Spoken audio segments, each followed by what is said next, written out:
Okay, so ang gusto kong makita dito, so magko-call ako, calls sa key level ko na to. So ang gusto ko mangyari is mag-break siya and makita kong mag-retest dito. Kailangan kong makita kung ano ba magiging reaction dito. Kasi as you can see, previous, this is resistance. So, gusto ko tong maging support. So, kailangan kong ma-confirm that buyers are present here para makapag-calls ako. Okay? So, yan yung plan ko dyan sa upside. And, ang plan ko naman sa downside is the same thing. Break dito, balik dito sa key level ko, and then, mag-enter. Pag nakakita ko ng sign of weakness. Or so, again, kung mali yung entry ko, then I will expect to lose 40 to 90.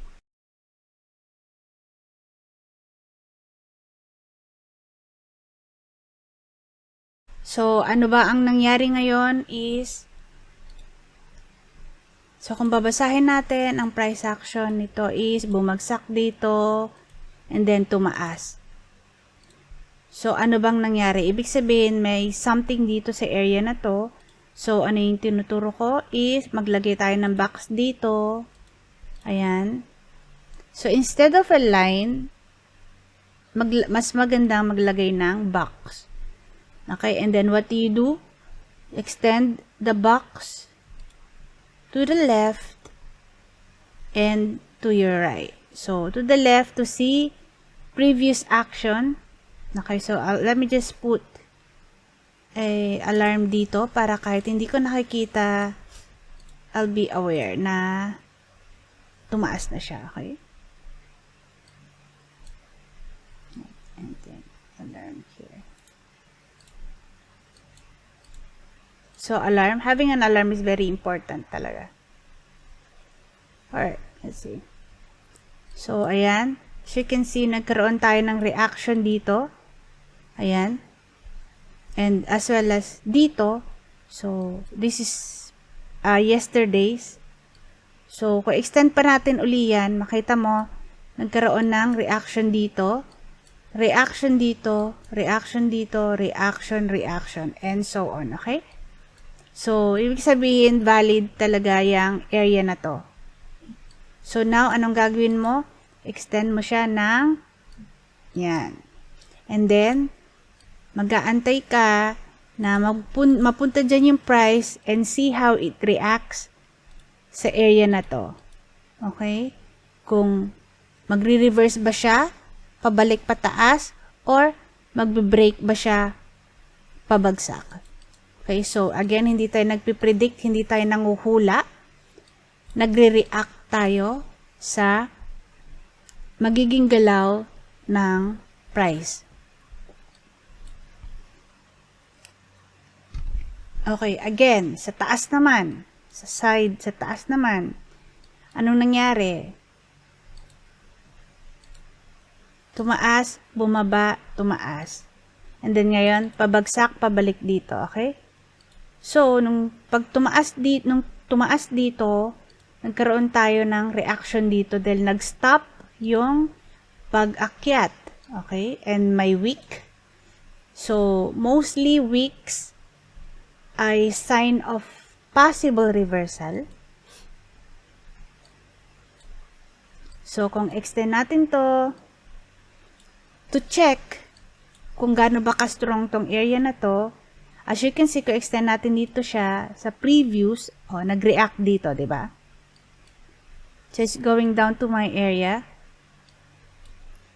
you see kung ano magiging reaction dito.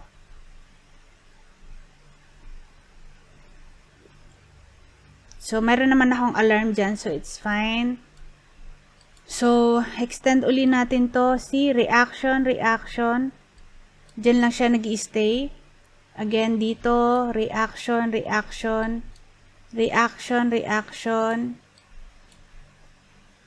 And a lot of reaction. So, sobrang daming reaction sa area na to. Okay, so, it's really strong resistance. So, gawin mo lang, extend mo lang siya dyan. And then, mag-antay ka na bumalik dyan si area na to and react sa magiging galaw niya. It's either magre-reverse, pabalik dito, or magbe-brake pataas. Okay? So,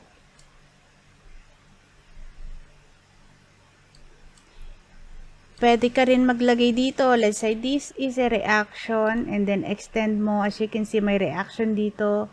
And then, may reaction din dito. But, do not put too much. Don't put too much of lines or support or resistance kasi hindi siya maganda.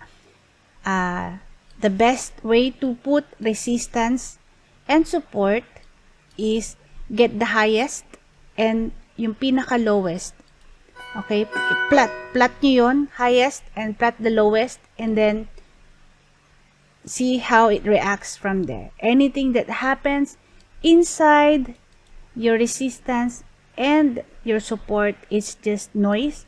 So, magiging choppy lang yan inside. So, kailangan is sa labas and sa labas if you're a breakout trader. Okay. So, ang gusto ko mangyari dito is, so, nag-break. Gusto kong bumalik dito sa key level na to kasi gusto kong malaman if sellers na ba ang nagmamayari ng area na to. And then, magpo-put option ako, okay? So, kahit na mapag-iwanan ako dyan, it's okay. I need to follow my rules. And again, I want to build good habit. So, while waiting, ang gagawin mo naman is tignan mo yung option chain para malaman mo kung saan ka papasok. So, meron akong dalawang plan dito. Okay? My first plan is break and go back dito sa level na to and see how it reacts, and I will, if may nakita akong weakness, papasok ako ng puts, or if it breaks this line and go back dito, and kung may sign of weakness, papasok ako ng puts. So, yan yung 2 plans ko sa area na yan, okay?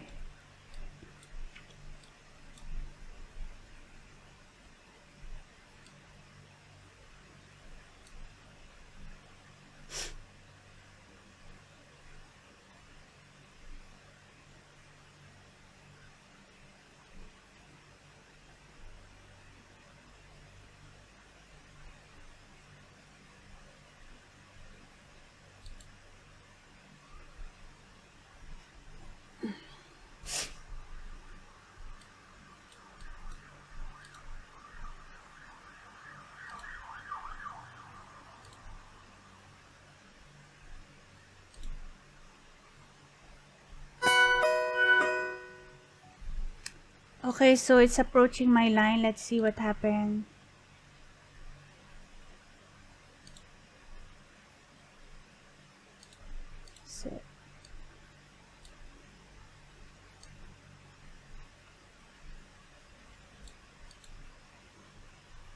So, as you can see, tingnan nyo, nag-react dito sa ginuhitan ko na square. Itong area na to, diba? Diyan siya nag-react.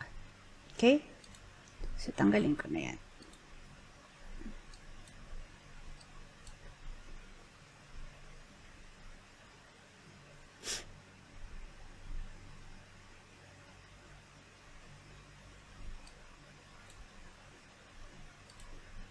Okay, so, ang gusto ko mangyari, yung next candle, gusto ko mag-close ito below, may key level. So, itong candle na to, gusto ko siya mag-close below this key level.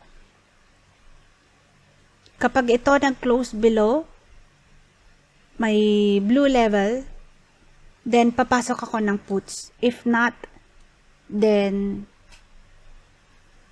I have to wait. Wala akong gagawin.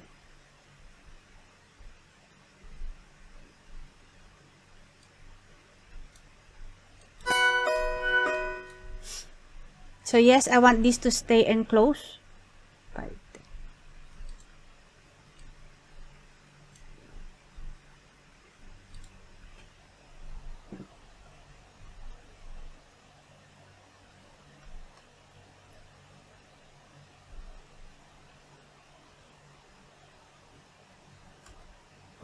Alright, so pumasok ako dito ng 1 as puts. And where is my ano?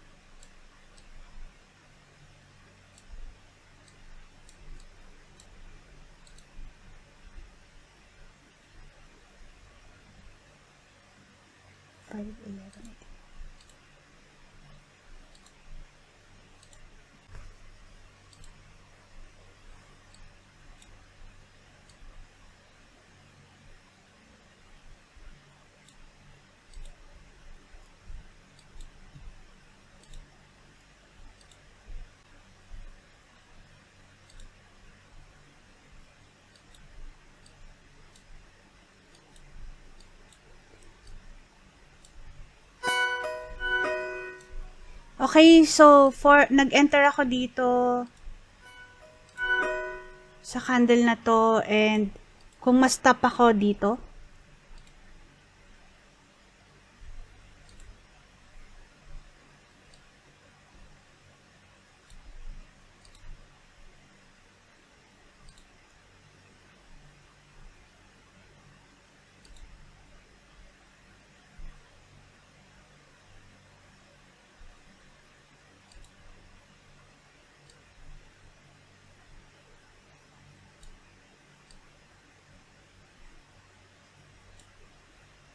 so again, kung ma-stop, ma-stop.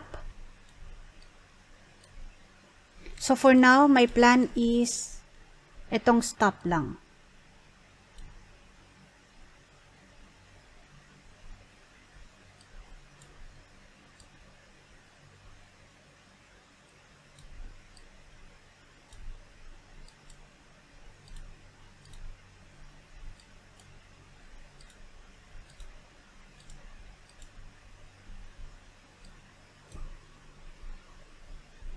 So my only plan for now is this stop, yellow stop.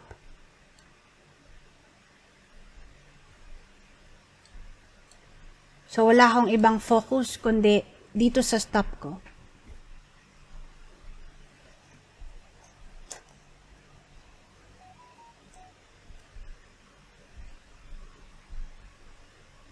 So it's either ma-hit ang stop ko or mag-gain ako or ma-break even. Yun lang yung pwedeng mangyari dito.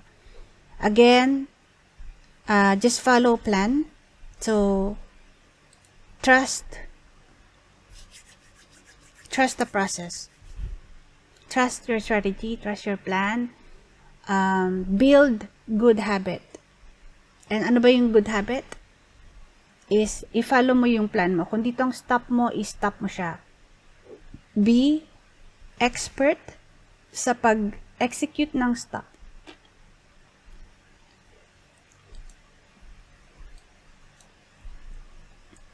So now na may hawak na ako, ang plan ko is this stop, or kapag na-reach dito sa area na to, mag-add ako. But right now, my focus is my stop. Okay, so I'm gonna add. So mag-add ako dito ng alert in case hindi ako nakatingin and then biglang umakyat. And I also have an alert dito. So we'll see. And also right now, SPY is going down.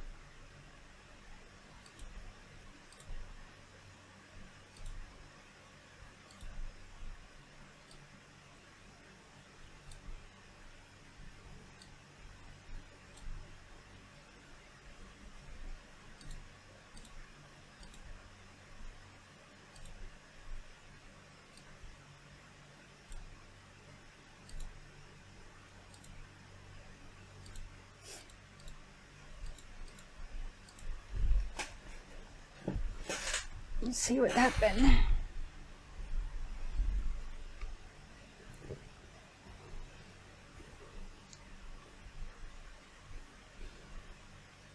So, ano bang nangyayari ngayon? Tatandaan nyo, di ba, naglagay tayo dito ng box kanina. And then, let's extend that. And as you can see, doon siya nagre-react. Doon nagre-react itong dalawang candle na to.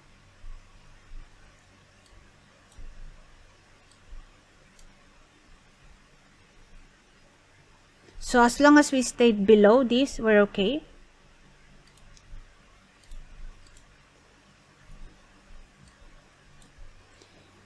walang gagawin?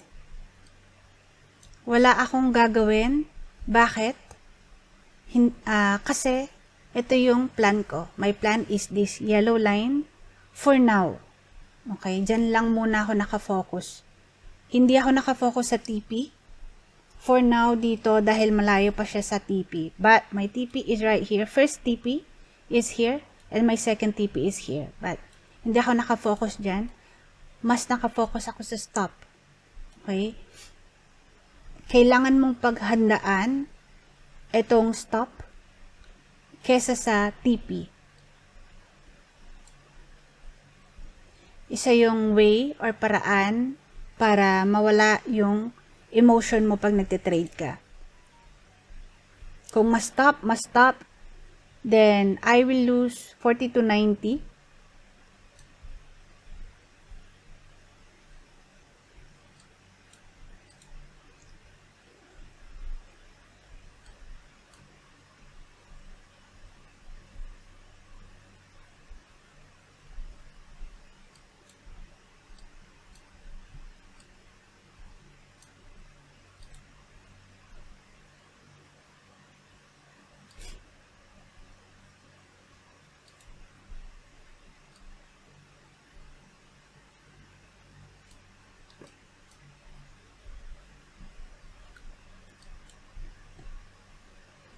So anything that happens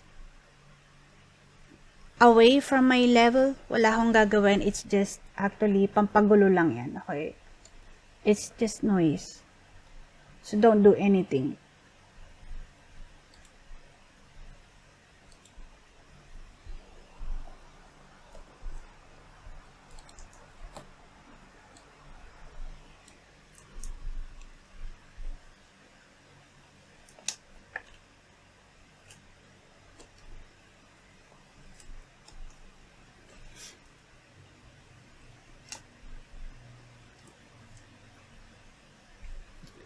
Okay.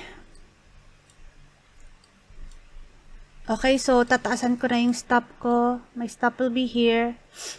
I will add soon.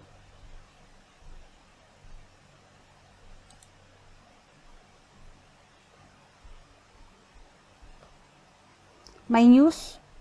So we're in 10 o'clock, so news.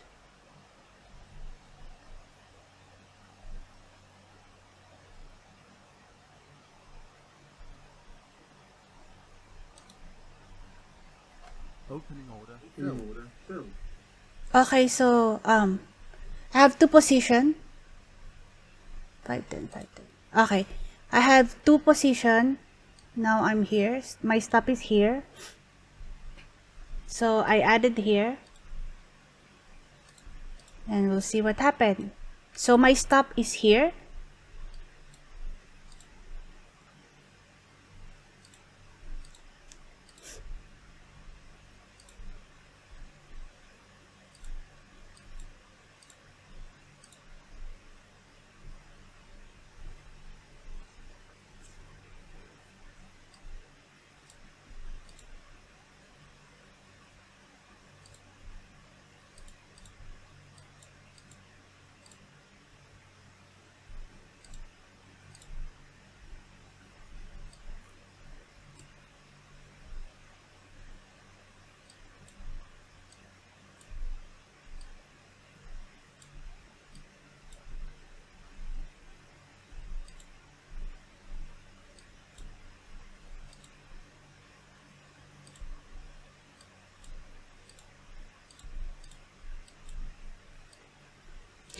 Okay, so what's my plan? My plan is still the same here.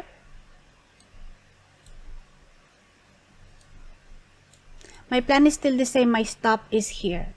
Okay? And my TP is there. Pero I'm focused here sa stop. Okay? So anything that happens, wala akong gagawin. Okay? Until it touch my stop or my TP. Anything na nangyayari ngayon, wala akong gagawin. I'm just gonna watch. Iwa-watch ko lang yung price action, yung movement. Pero wala akong gagawin. Magre-react lang ako dito sa stop ko. So, if mapunta dito sa stop ko, I will exit and expect a losing amount of 40 to maybe 90.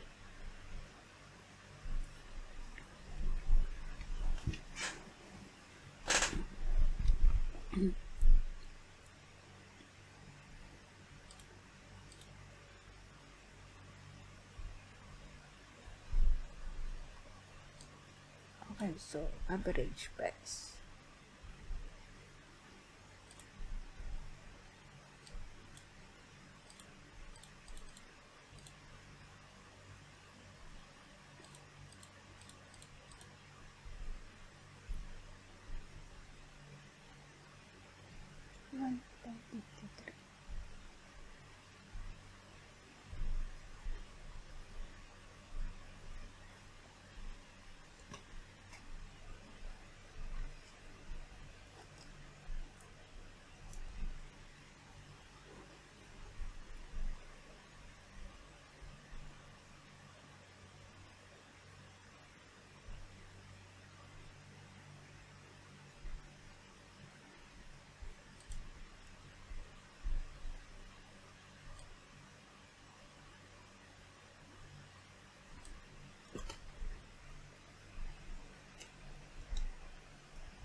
So, all I'm doing is adding alert. This is my alert. Para alam ko na malapit na siya sa stop.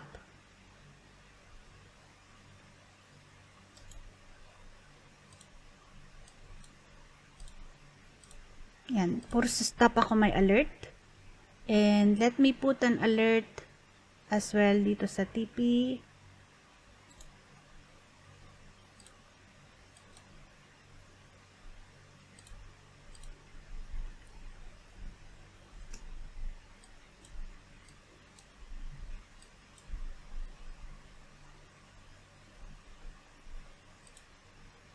So if it touch my TP, I'm gonna sell one.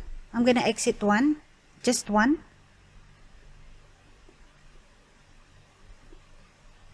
Okay, so bababaan ko na ang aking stop. My stop is now here. So again, kung bumunta man ito, if it didn't touch my TP and nahit ang stop ko, walang panghihinayang. Okay? Tandaan ninyo, we are here to follow our plan. It's either it hits our TP or our stop. Kasi, kung manghihinayang ka, then, you will never reach your TP. Alright, I sold one. Okay, sold one. So now, ibababaan ko na ang aking stop. My stop will be here, as you can see. Malapit na siya dito. Now, my plan will be my stop or this TP. Okay? So, this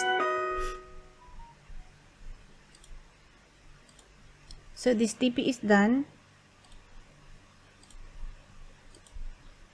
Sold na ako dito. And now, I'm selling my last one. We'll see. Bababaan ko na rin ng stop ko.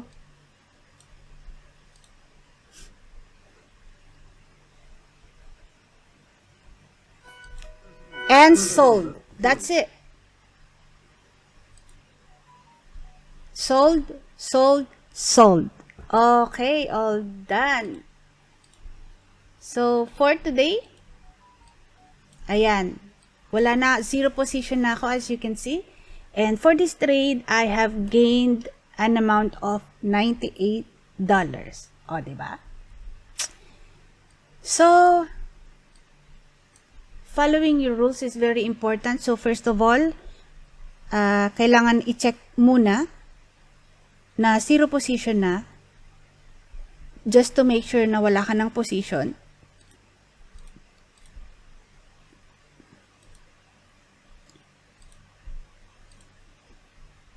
So, yep. Zero position. Wala na akong hawak. As you can see, meron akong 2 contracts. And I gained. So, today, ako ay hindi ipit.